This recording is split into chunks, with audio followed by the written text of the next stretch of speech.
Believe it और not, और ये है विश्व शांति दर्शन चैनल। इस चैनल के जनक है ज्येष्ठ शिक्षाविद, MIT शिक्षा संस्था समूह के संस्थापक और अध्यक्ष विश्वधर्मी प्राध्यापक डॉक्टर विश्वनाथ दा कराड जी। भारत एक ऐसा देश है जहां संतों की परंपरा ही हमारी ताकत है। हमारी संस्कृति का प्रभाव पूरे विश्व में है और उसी भारत का एक राज्य महाराष्ट्र, और उसमें पुणे के पास की पवित्र नगरी आलंदी।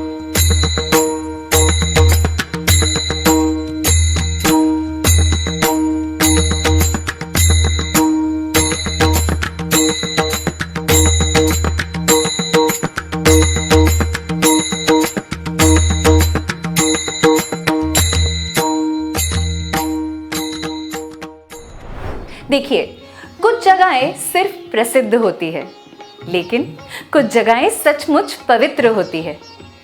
आलंदी भी एक ऐसा ही तीर्थ क्षेत्र है। इसकी पावनता संत श्री ज्ञानेश्वर जी के कारण है। सोचिए, केवल 16 साल की उम्र में उन्होंने ज्ञानेश्वरी जैसी अद्भुत रचना लिखी और मात्र 21 साल की उम्र में संजीवन समाधि ले ली। महाराष्ट्र के संतों ने हमेशा साधारण जनता की मानसिकता को मोम से भी कोमल और वज्र से भी कठोर बनाने का काम किया है, और यही है आलंदी की असली पहचान। आलंदी मतलब भक्ति, आलंदी मतलब वारकरी संप्रदाय। अब जब कोई गांव या जगह बहुत खास होती है तो उसकी पहचान होती है ऊंचे स्तंभ से, और आलंदी तो तीर्थ क्षेत्र है, तो यहाँ का स्तंभ भी तो वैसा ही होना चाहिए ना।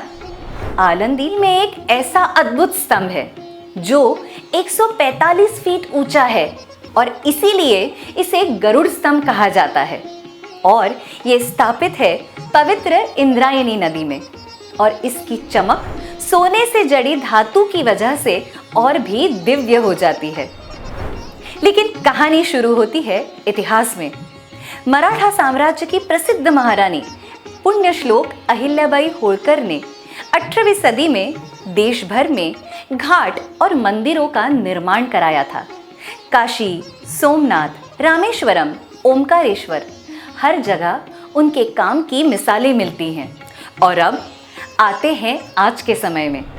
आज के दौर में वही सोच आगे बढ़ाई विश्वधर्मी प्राध्यापक डॉक्टर विश्वनाथ दा कराड जी ने। इसका कारण उनकी संत ज्ञानेश्वर जी के प्रति अपार श्रद्धा। एक दिन आदरणीय डॉक्टर कराड सर और उनकी पूज्य और मां समान बड़ी बहन त्यागमूर्ति प्रयाग अक्का जब आलंदी में इंद्रायणी नदी के किनारे खड़े थे, तब नदी के अशुद्ध पानी को देखकर डॉक्टर कराड सर व्यथित हो गए और उन्होंने प्रयाग अक्का जी से विनंती की कि यह पानी ना पिए। और उस पर प्रयाग अक्का जी ने कहा, मैं तो इंद्रायणी का ये अशुद्ध जल ही पीऊंगी, क्योंकि मेरे लिए ये अशुद्ध नहीं, ये तो मेरे लिए ज्ञानेश्वर माउली का तीर्थ है, तुम्हारे लिए होगा अशुद्ध। और अगर तुम्हें इतना ही लगता है तो करो कुछ, यहाँ घाट बनाओ, यहाँ का पानी शुद्ध करो, यानी यहाँ पर आने वाला वारकरी संप्रदाय यहाँ प्यार से डुबकी भी लगा पाए, इसका पानी भी पी पाए और यहाँ पर विश्राम भी कर सके। बस वही शब्द डॉक्टर कराड जी के दिल को छू गए और उन्होंने तय कर लिया, यहाँ आलंदी में एक सुंदर स्वच्छ घाट बनाना चाहिए, जहाँ लोग श्रद्धा से डुबकी लगाए और पवित्र जल भी पी सके और साथ ही वहाँ विश्राम भी कर सके। और इसी संकल्प के साथ इंद्रायणी के किनारे घाट बना, और फिर हुआ विचार एक भव्य निशानी का, और यही से जन्म हुआ गरुड़ स्तंभ का। बिलीव इट और नॉट, ये स्तंभ बना सिर्फ 45 दिनों में। इस स्तंभ की कुल ऊंचाई है 145 फीट, जिसमें 118 फीट का कंक्रीट फाउंडेशन, उसके ऊपर 27 फीट का गोल्ड प्लेटेड पिलर और सबसे ऊपर करीब 7 फीट की पवित्र ज्योति, जो दर्शाती है दिव्य ज्ञान, डिवाइन नॉलेज। और हाँ, इस स्तंभ को और भव्य बनाते हैं सोने से सजे मयूर, हाथी, शेर और शांति के प्रतीक सफेद कबूतर। ऊपर लहराती है स्वर्ण पताका, गोल्डन फ्लैग, जो हमें याद दिलाती है भगवा ध्वज यानी सैफरन फ्लैग की परंपरा।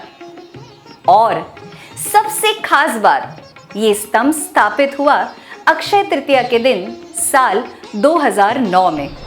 तो आप जब भी आलंदी आएंगे और इंद्रायणी के बीच खड़े इस गरुड़ स्तंभ का दर्शन करेंगे तो यकीन मानिए आप अचंभित हो जाएंगे और कहेंगे, yes, I do believe it.